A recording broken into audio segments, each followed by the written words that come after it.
मैं आशा करता हूं कि आप सभी लोग स्वस्थ होंगे। मेरा नाम डॉक्टर दीपक कुमार है। मैं as a consultant nephrologist Jayprabha Medanta Patna से। तो इस वर्ल्ड किडनी डे पे थीम होता है कि सभी के लिए किडनी हेल्थ फॉर ऑल। तो आपने पूछा डायलिसिस से रिलेटेड सवाल ना। तो डायलिसिस यूजुअली हम लोग ऐसे मरीज को डायलिसिस की सुविधा प्रदान करते हैं जिनकी दोनों किडनी 90% से ज़्यादा काम करना बंद कर देती है, जिसको कि किडनी मतलब क्लिनिकल टर्म में या फिर मेडिकल की भाषा में किडनी फेलियर का स्टेट बोलते हैं। तो ऐसे कंडीशन में आइडियली तो दोनों किडनी को ट्रांसप्लांट के थ्रू चेंज करनी चाहिए, लेकिन किसी कारणवश अगर वो ट्रांसप्लांट नहीं करा पाते तो ऐसे मरीज को हम लोग डायलिसिस की ट्रीटमेंट का ऑप्शन उनके सामने हम लोग प्रोवाइड करते हैं। और अगर सवाल ये है कि क्या डायलिसिस जो मरीज रहते हैं बहुत अच्छा सवाल पूछा आपने। इसमें बहुत सारी चीज़ों को ध्यान में रखना होता है कि जिस वक्त हमारे पास डायलिसिस के लिए आए उस वक्त उनका कंडीशन मतलब उनको मेडिकली स्टेबल चलते पाए नहीं या फिर उस वक्त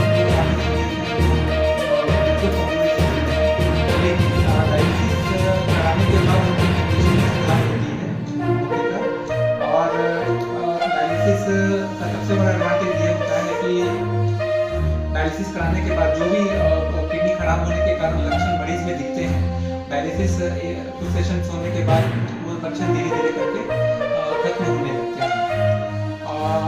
डायलिसिस के बारे में जितने भी सरकारें हैं वो अपने स्कीम के थ्रू कोशिश चल रही है कि ज़्यादा से ज़्यादा गरीब या छोटे क्षेत्रों तक पहुँच करके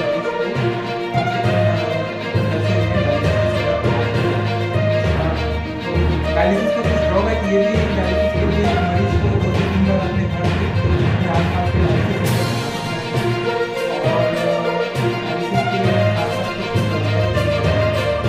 लेकिन अगर मरीज अच्छे से डॉक्टर के द्वारा हमारे किडनी डायलिसिस रिक्वायरमेंट करते हैं तो उसके बाद जैसे ही मरीज सुधार होता है तो वो बिल्कुल जीवन यापन एक नॉर्मल इंसान की तरह व्यतीत कर सकता है।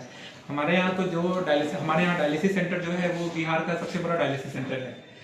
प्रतिदिन हम लोग 100 से 120 मरीज का डायलिसिस करते हैं। और आपको जान के आश्चर्य होगा कि बहुत सारे जो मरीज हैं, चाहे वो टीचर हैं, मैं नाम मतलब रिवील तो नहीं कर सकता, लेकिन सभी लोग सरकारी जो वो प्राइवेट जॉब में हैं वो अपने बाइक से आते हैं, डायलिसिस करा के सेम डे में चले जाते हैं, अटेंडेंस बनाते हैं, वो चले जाते हैं। और आपको देख के नहीं लगेगा कि वो उनका डायलिसिस उसमें बहुत सारे फैक्टर्स होते हैं जो डॉक्टर अपने विवेक और बुद्धि से वो डिसीजन लेते हैं।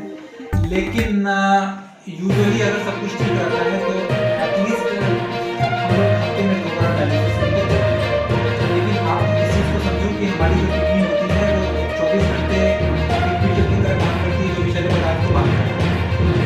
नॉर्मल किडनी जो हमारे शरीर में 24 घंटा काम कर रहा है उसको आप रिप्लेस कर रहे हैं 4 घंटे के केवल 2 डायलिसिस के सेशन, यानी कि हफ्ते में आप 8 घंटे का आप किडनी का जो वर्क है वो आप 24 घंटा और 7 दिन के डायलिसिस के वर्क से आप कंपेयर कर रहे हैं।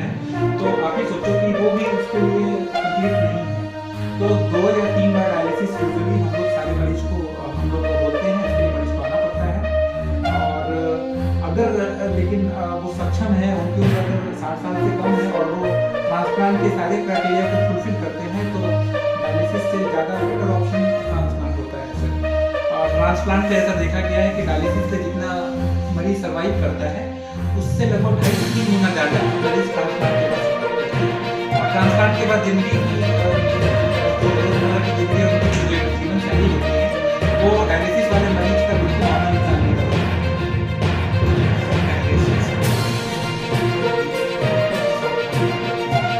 डायलिसिस कराने के दौरान मरीज को बहुत सारी सावधानी बरतनी चाहिए। तो ऐसे में उनको इन्फेक्शन लगने का रिस्क हम लोग के कंपैरिजन में नहीं है, तो उनको हमेशा जहाँ तक हो सके डायलिसिस कराने के बाद बहुत आसपास जहाँ पे बहुत सारे प्रदूषण वाले एरिया हैं वहाँ नहीं जाना चाहिए। अगर उनको डायबिटीज और ब्लड प्रेशर साथ में है तो डॉक्टर की तरह दवाइयाँ आपको एडवाइस खाने में जो विशेष खाने की जो लिस्ट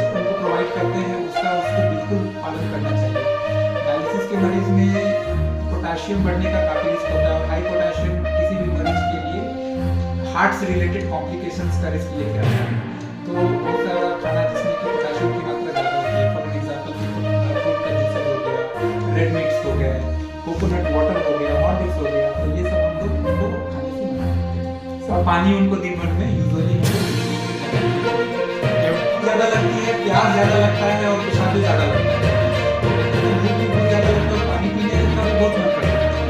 जब तक वो डायलिसिस की स्टेज तक नहीं जाते हैं, अगर वो शुगर कंट्रोल रखते हैं तो जितना उनको भूख लगता है, लेकिन ऐसा नहीं खाना खाना चाहिए जिसमें कि ग्लूकोज का कंटेंट भी ज़्यादा हो, खाने से शुगर बढ़ जाए। जैसे कि फॉर एग्जाम्पल फ्रूट्स में हम लोग इनको सेब का फल अच्छा फल नहीं होता, और ये सब बोला भी जाता है कि अगर ऐसे मरीज दिन भर अगर एक सेब लेते हैं तो किडनी की प्रॉब्लम्स को काफ़ी दूर रख सकते हैं। अच्छा। लेकिन बहुत कुछ कुछ फल्स होते हैं जिसमें बहुत ज़्यादा मीठापन होता है, जैसे कि आम हो गया, आपका शरीफा हो गया, है ना, उसके बाद आपको वाटरमेलन हो गया, इसमें काफ़ी मीठा ग्लूकोज का कंटेंट काफ़ी, तो ये सब हम लोग उनको सब मना करते हैं देने को। सर डायलिसिस वाले कैसे करते हैं सर, तो उसमें मोस्टली डायलिसिस के मरीज का अगर देखा जाए तो ब्लड प्रेशर हाई होने का काफ़ी ज़्यादा चांसेस होता है, और हार्ट के मरीज भी होते हैं। डायलिसिस के मरीज में मृत्यु का सबसे प्रमुख कारण हार्ट से रिलेटेड कॉम्प्लिकेशंस होता है। तो इसीलिए अगर वो रात में उनको सांस की तकलीफ होती है तो सबसे पहले तो हार्ट से रिलेटेड जो प्रॉब्लम है उसको इलाज करना चाहिए, और क्योंकि रात में ही हार्ट से रिलेटेड मरीज आते हैं उनके सिम्टम्स ज़्यादा खराब होते हैं। और दूसरी बात कि अगर हार्ट की प्रॉब्लम नहीं है, हाई ब्लड